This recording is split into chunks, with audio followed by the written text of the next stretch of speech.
why did we want to do an EHR? That's what everybody's question is. Why do you really want to do this? You know, that's the whole crux of the matter. Well, I wanted to be more efficient. I was really just very, very tired of writing the same thing 10 times. I said, I got to find something where I can write it once and it's going to be on all those places.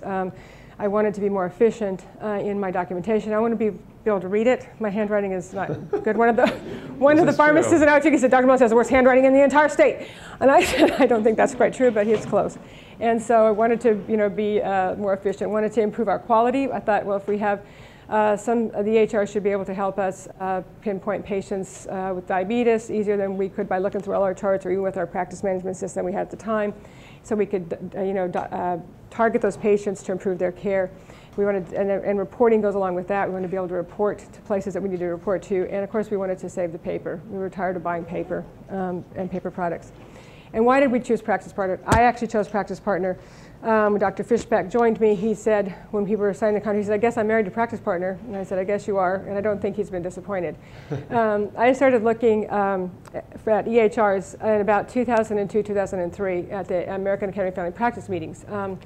And Practice Partner caught my eye right away. It looked like a chart, maybe, and it acted like a chart as far as I could tell. It felt like a chart, so that was not so scary to me. You know, I said, oh, this kind of looks like a chart. It has little tabs, you know, those kind of things, so that wasn't so scary.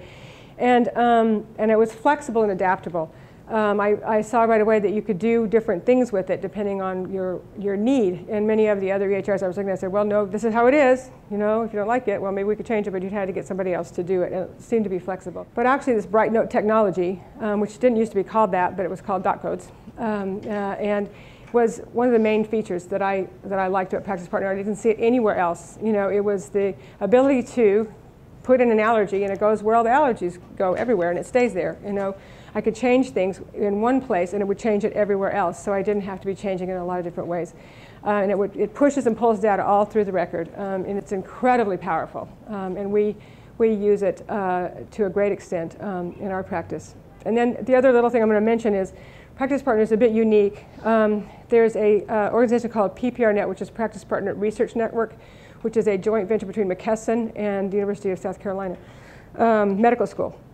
And anybody that uses Practice Partner can belong to this network, and they actually do research on improving quality of care in primary care in many different ways. They get research grants from NIH. We're currently participating in one about alcohol screening.